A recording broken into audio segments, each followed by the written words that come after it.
Pendant longtemps, la mule en France n'était perçue que comme un animal de bas, rustique et utile, mais sans prestige. Cela a radicalement changé. Aujourd'hui, en 2026, il existe en France des mules qui valent plus cher que de nombreux chevaux de sport enregistrés. Lorsque l'on examine l'origine de ces mules d'élite, une combinaison revient sans cesse. Une jument de pur sang arabe, ou selle français, avec un étalon baudet du Poitou. Ce n'est pas un hasard. Ce croisement implique une sélection génétique et une fonctionnalité très précise. La question n'est plus de savoir si cette recette fonctionne, elle est devenue la référence. La vraie question est, pourquoi ce mélange génère-t-il des mules si convoitées? Dans cette vidéo, nous expliquerons l'héritage de la jument, l'apport de l'âne et pourquoi le marché s'arrache ces animaux à des prix records. Pour comprendre pourquoi une mule née d'une jument de race noble est considérée comme la Rolls-Royce des hybrides en 2026, il ne faut pas se contenter d'observer son apparence extérieure. Il faut plonger dans l'héritage biologique de lignées sélectionnées depuis des siècles pour le sport et l'endurance. Dans la production mulassière de haut niveau, il existe une règle d'or immuable. La mère apporte 70% de la fonctionnalité et 100% du confort. Le choix d'une jument de selle française, selle français ou pur sang arabe, n'est pas un luxe esthétique. C'est une nécessité structurelle pour obtenir un système neuromusculaire capable de porter un cavalier avec cadence, souplesse et noblesse. Le premier facteur décisif que la jument transmet à la mule est le tempérament. Alors que d'autres races de traits peuvent transmettre une certaine passivité ou à l'inverse une réactivité lourde, les juments de selle française apportent une réactivité intelligente et une finesse de contact. Le pur sang arabe, pilier de l'endurance mondiale, insuffle à la mule une résilience psychologique exceptionnelle. Une jument arabe ne se contente pas d'obéir, elle communique. En 2026, sur le marché français des loisirs et du travail de prestige, on recherche une mule qui soit éveillée, mais jamais dangereuse. La jument de selle garantit que l'hybride possède une prédisposition à l'apprentissage rapide. Les mules issues de ces mères sont célèbres pour leur envie de plaire, un trait génétique qui réduit drastiquement les temps de débourrage. Cela se traduit par une économie directe pour l'éleveur et une sécurité accrue pour le cavalier final. Une mule qui ne lutte pas contre les aides du cavalier, mais qui cherche la solution, est la clé de sa valeur marchande astronomique. Morphologie sportive, le châssis de la mule d'élite. La jument apporte un standard morphologique que l'âne, malgré ses qualités, ne peut pas fournir seul. Nous parlons ici de l'équilibre des masses. Une jument selle français, par exemple, apporte une structure osseuse conçue pour le saut et le portage. L'avant-main. La jument noble apporte des épaules inclinées et un poitrail ouvert. C'est vital pour la mule, car cela facilite grandement le réglage de la selle. Beaucoup de mules communes ont un poitrail étroit qui fait tourner la selle ou la fait avancer sur le garrot. La mule d'origine selle français possède la cage thoracique pour maintenir l'équipement en place, même lors de fortes dénivelées dans les Alpes ou les Pyrénées. L'encolure et l'attache. Contrairement à l'encolure souvent courte et droite de l'âne, la jument de selle apporte une encolure longue, bien orientée, avec une attache de tête fine. Cela permet à la mule de trouver un meilleur équilibre sous la selle et de répondre avec plus de finesse aux rênes. En 2026, l'esthétique compte. Une mule qui a l'élégance d'un cheval mais les oreilles d'un baudet est le summum de la distinction rurale. C'est ici que la jument justifie réellement son prix dans le croisement. Le cheval de selle français a une propension naturelle à la locomotion élastique. Ses genoux montent, son galop est cadencé. La mule, par sa génétique asine, tend naturellement vers un mouvement plus linéaire et parfois rigide. La jument de selle vient briser cette rigidité. Une mule de selle possède ce que les dresseurs appellent de la suspension. Au trot, le cavalier ne ressent pas le choc sec caractéristique des hybrides de trait. La flexibilité des boulets et l'élasticité des tendons hérités de la mère agissent comme des amortisseurs biologiques. En 2026, alors que les randonnées au long cours dans le Mercantor ou le Vercors sont en plein essor, le confort de marche est l'attribut le plus valorisé. Personne ne veut passer 8 heures sur un animal qui lui brise le dos. La jument garantit une mule confortable comme un fauteuil, tout en conservant la force de traction d'un tracteur. Adaptabilité et efficience métabolique. Un autre aspect technique fondamental est l'efficience métabolique transmise par la mère, particulièrement si elle est d'origine arabe. C'est une race qui s'entretient avec peu. Dans le contexte climatique de 2026, marqué par des étés secs et des coûts de fourrage croissants, posséder une mule capable de transformer une alimentation pauvre en énergie pure est un avantage compétitif majeur. La jument apporte également une peau fine mais résistante et un poil soyeux. Ces traits esthétiques définissent la classe de l'animal. Une mule au poil brillant et à la peau fine se vendra 2 fois plus cher qu'une mule au poil de bourre grossier. C'est l'esthétique mise au service de la fonctionnalité. La sélection de la jument. Pourquoi l'excellence est obligatoire? Il est crucial de noter que le marché de 2026 est impitoyable. Il ne suffit pas que la mère ait des papiers. Les éleveurs d'élite sélectionnent des juments ayant une bonne ligne de dos et une taille suffisante. On recherche des mères mesurant au moins 1,60 m pour s'assurer que la mule ait de l'envergure. Une petite mule, aussi douée soit-elle, aura toujours un prix plafonné. Le marché actuel demande des animaux de 1,65 m ou plus, capables de porter un cavalier adulte avec prestance lors d'un rallye équestre ou d'une chasse à courre. En résumé, la jument de selle est l'ingrédient secret qui apporte le raffinement. Si l'âne apporte la force brute et la résistance, la jument française apporte l'âme, le style et la douceur des allures. Cette combinaison de sang-froid asni et de sang chaud équin crée une harmonie biopsychologique unique. C'est cette harmonie, difficile à obtenir et presque impossible à standardiser sans une génétique de premier plan, qui explique pourquoi le monde équestre européen regarde aujourd'hui la France comme le nouveau sanctuaire de la production mulassière de luxe. La mule d'élite n'est plus seulement un animal utilitaire, c'est un monument vivant de la sélection génétique intelligente française. Si la jument de selle française constitue le châssis et la carrosserie de luxe de notre hybride, l'étalon Baudet du Poitou en est le moteur à couple élevé et le système de navigation de dernière génération. En France, en 2026, le marché de l'équitation de prestige et du travail agricole de précision ne tolère plus les mules nées de n'importe quel âne. L'éleveur professionnel sait que pour atteindre des prix de vente à 5 chiffres, le père doit appartenir à cette race légendaire, protégée et sélectionnée depuis le Moyen-Âge pour une seule mission, produire la meilleure mule de la planète. Comprendre la génétique du Baudet, c'est comprendre pourquoi ces mules sont des machines de survie et de performance inaccessibles à un cheval classique. 1. La génétique du géant. Le Baudet du Poitou, un héritage de puissance. Le Baudet du Poitou est une anomalie génétique positive dans le monde asnin. Sélectionné dans les zones humides et argileuses de l'ouest de la France, il a développé des caractéristiques morphologiques uniques au monde.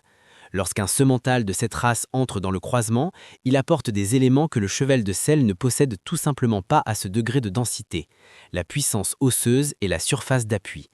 Le diamètre de l'os. Un étalon Baudet d'élite possède un périmètre de canon impressionnant, souvent supérieur à 20 cm. Cette caractéristique est hautement héritable. La mule résultante naît avec des membres robustes, des articulations larges et des tendons comparables à des câbles d'acier.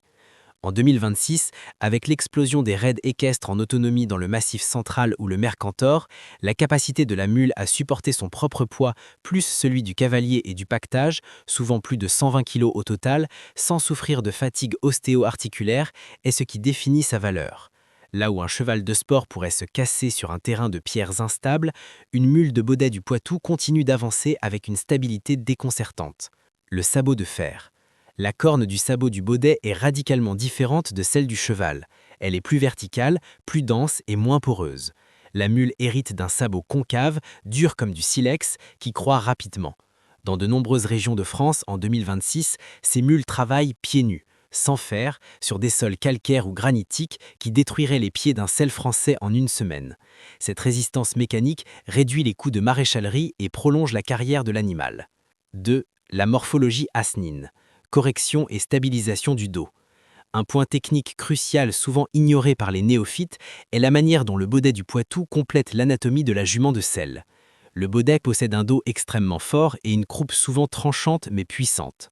La solidité de la ligne du dessus, en croisant un Baudet avec une jument de selle, qui peut parfois présenter un dos un peu long ou souple, l'âne apporte une rectitude et un soutien lombaire exceptionnel.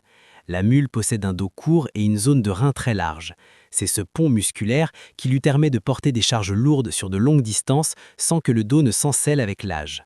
Les oreilles, radar thermique et acoustique. Les oreilles immenses du baudet, transmises à la mule, ne sont pas qu'un trait esthétique. Elles sont un organe de thermorégulation majeur. En 2026, face à des étés caniculaires, même dans le nord de la France, la capacité de la mule à évacuer la chaleur par la vascularisation de ses oreilles lui donne un avantage physiologique sur n'importe quel cheval.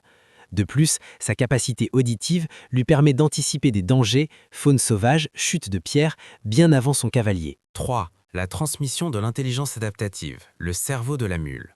Le baudet de Poitou apporte au croisement un système nerveux central configuré pour l'autopréservation. Le prétendu caractère têtu de la mule est en réalité une manifestation de son intelligence supérieure. L'analyse du danger. Contrairement au cheval qui a un réflexe de fuite, souvent dangereux pour le cavalier, la mule issue d'un baudet a un réflexe d'arrêt et d'analyse. Face à un point instable ou un ravin, elle s'arrête, évalue la solidité du sol et décide de la meilleure trajectoire. Cette prudence calculée est ce qui rend la mule irremplaçable pour le tourisme équestre de haute montagne en 2026. Mémoire associative. Un baudet transmet une mémoire à long terme phénoménale. Si une mule apprend une commande ou un chemin une seule fois, elle le retient à vie. Cela simplifie l'éducation et rend l'animal extrêmement fiable sur la durée. Une mule de 15 ans issue d'un bon baudet est un animal qui connaît son métier par cœur, demandant un minimum d'effort de la part de son utilisateur. 4. La cadène et la texture, un prestige de sélection. Le baudet du Poitou est célèbre pour son poil long et laineux, la cadène. Bien que la mule ne présente pas de cadène aussi prononcée, elle hérite d'une texture de poil et d'une densité de crin qui signale sa noblesse aux connaisseurs. En 2026, l'aspect visuel d'une mule, sa tête expressive, ses grands yeux doux hérités de l'âne et sa robe souvent sombre, noire ou baie brun, constituent un branding naturel. Une mule de baudet du Poitou se reconnaît au premier coup d'œil par sa prestance et son élégance rustique, des facteurs qui dopent sa valeur lors des ventes spécialisées. 5. La prévisibilité, le poids du studbook. Enfin, la valeur de ces mules repose sur la certification. En 2026, les acheteurs de luxe exigent de voir le pédigré de l'étalon. Un baudet de Poitou avec des papiers du livre généalogique garantit que les traits de force, de taille, souvent plus d'1,50 m pour le père, et de caractère se répéteront avec constance. L'utilisation d'un baudet de pure race élimine le risque de produire des mules chétives ou au caractère instable. Cette sécurité génétique est ce qui permet de justifier un prix de saillie élevé et par extension, un prix de vente finale record. En France, le baudet du Poitou n'est pas un simple animal de travail, c'est un chef-d'œuvre de bio-ingénierie traditionnelle française. Elle combine la grâce du cheval de selle avec le logiciel de survie et la structure indestructible du baudet. Dans la hiérarchie rurale de 2026, l'étalon baudet est le garant de la pérennité d'un savoir-faire qui place la France au sommet de la production mondiale d'hybrides haut de gamme. Nous arrivons au point crucial qui sépare les amateurs des professionnels, l'économie réelle. Dans la France de 2026, le prix d'une mule d'élite, celle issue d'une jument selle français ou pur sang arabe et d'un étalon baudet du Poitou de grande lignée, n'est pas le fruit d'une spéculation passagère. C'est le résultat d'une équation froide mêlant coût de production, temps de maturation, risque biologique et une demande qui dépasse de loin l'offre de qualité. Si vous pensez qu'élever une mule est plus économique que d'élever un cheval, les données de 2026 prouvent le contraire. Dans le segment premium, la mule est un investissement de haute précision. 1. Le coût réel de production, une génétique à double investissement. Produire une mule que le marché français qualifie d'exceptionnelle impose à l'éleveur des coûts fixes initiaux très élevés. Contrairement à d'autres époques où n'importe quelle jument de réforme servait à la reproduction asine, en 2026, l'acheteur de luxe exige que la mère soit une jument selle français fonctionnelle, dotée d'une bonne structure et d'excellents aplombs, une capitale immobilisée de plusieurs milliers d'euros. Le coût de maintien annuel de cette jument, alimentation haut de gamme, vaccins, vermifuges, assurance et frais d'écurie, est strictement identique à celui d'une jument destinée à produire des chevaux de concours complet ou de CSO. L'étalon baudet du Poitou, la saillie d'un baudet du Poitou agréé n'est pas bon marché. S'agissant d'une race à effectifs réduits sous programme de conservation rigoureux, l'accès à la génétique d'élite, les étalons de grande taille et à forte ossature, est limité. L'éleveur paie pour l'exclusivité et pour la garantie que le baudet transmettra sa force et son caractère. En ajoutant les frais vétérinaires de suivi gynécologique et de synchronisation, la mule naît déjà avec une dette considérable au bilan de l'exploitation. 2. Le facteur temps. L'investissement sur le long terme. Le coût le plus lourd dans la production mulassière en France est le temps. Une mule d'élite n'est pas un produit de cycle court. Elle exige une patience que peu d'éleveurs peuvent s'offrir sans une stratégie financière solide. Une croissance lente. Le développement osseux d'une mule de grande taille, dépassant 1,60 m ou 1,65 m, est plus lent que celui d'un cheval. Elle nécessite une nutrition équilibrée et spécifique pendant les 4 premières années pour garantir que le châssis hérité du baudet se consolide sans défauts articulaires. On ne peut pas presser une mule d'élite. Le dressage de haute spécialisation, c'est ici que se joue la valeur finale. En 2026, le marché ne veut pas seulement une mule qui accepte la selle, il veut une mule qui travaille dans les aides, qui possède un pas étendu, qui sache rester immobile lors de rassemblements bruyants et qui soit d'une sécurité absolue sur les sentiers escarpés du Vercors ou du Mercantour. Le dressage d'une mule est, par nature, plus méticuleux que le dressage d'un cheval. Il requiert des professionnels rares qui comprennent la psychologie hybride. Il faut compter au minimum 12 à 24 mois de travail continu pour qu'un animal soit considéré comme garanti. Le coût de cette main-d'œuvre spécialisée est l'un des principaux facteurs du prix final. 3. Le risque biologique, la loterie génétique. Élever des mules est un jeu de probabilité. Même en croisant une excellente jument avec un étalon de premier plan, tous les produits ne seront pas des étoiles. Variation phénotypique. Parfois, l'hybride hérite de la taille de la mère, mais de la croupe tranchante du père, ou inversement. Pour une mule qui se rendra 25 000 €, il y en aura 3 autres qui resteront des animaux moyens. Le prix de la mule d'élite doit donc absorber les coûts de production de ses congénères moins valorisés. Fertilité et gestion. En raison de la différence de chromosomes entre l'âne 62 et le cheval 64, la fertilité du croisement n'est jamais de 100%. La gestion de la saillie par un âne sur une jument exige souvent des techniques d'insémination artificielle avancées, ce qui renchérit le processus par rapport à une monte naturelle équine classique. 4. Le marché du prestige. Qui achète ces mules en 2026 ? Le profil de l'acheteur de mules en France a radicalement changé. On ne vend plus à des agriculteurs pour le labour, mais à une nouvelle élite. Tourisme équestre high-end. Des agences organisant des traversées des Alpes ou des Pyrénées utilisent ces mules car elles offrent la sécurité que des clients à haut pouvoir d'achat exigent. Le client ne veut pas tomber, il veut un animal qui réfléchit pour lui devant le précipice. Cette sécurité a un prix. Le prestige du patrimoine. Posséder une mule issue d'un baudet du Poitou est devenu en 2026 un signe de distinction rurale et de respect pour les traditions françaises. C'est le luxe rustique. On les voit dans les chasses à courre, les rallyes équestres de prestige ou comme animaux de bas pour les résidences secondaires de luxe en Provence. Le travail de précision. Dans les vignobles de prestige, Bordeaux, Bourgogne, où le compactage des sols par les tracteurs est banni, la mule d'élite est l'outil ultime. Elle est plus calme que le cheval et plus précise dans ses mouvements entre les ceps de grande valeur. Valeur de revente et longévité, l'animal d'une vie. Contrairement à un cheval de sport qui, à 15 ans, commence à perdre de sa valeur marchande, une mule d'élite à 15 ans est en plein apogée. Sa longévité productive signifie que l'investissement initial se dilue sur une période beaucoup plus longue. Si l'on divise le prix d'achat par les années de service, la mule s'avère finalement plus rentable qu'un cheval, bien que le débours initial effraie ceux qui ne maîtrisent pas les chiffres. En 2026, la mule est considérée comme un actif fixe à faible dépréciation. Le prix élevé de ces croisements en France n'est pas une bulle spéculative, c'est la reconnaissance du fait que la combinaison selle français-arabe plus baudet du Poitou crée un animal techniquement supérieur pour les défis du XXIe siècle. C'est la victoire de la fonctionnalité et de la résilience sur l'apparence pure. La mule d'élite française est un animal qui consomme moins d'énergie, résiste mieux aux maladies, supporte les canicules de 2026 et offre une stabilité psychologique que le cheval moderne, souvent sélectionné uniquement pour son explosion athlétique, a perdu.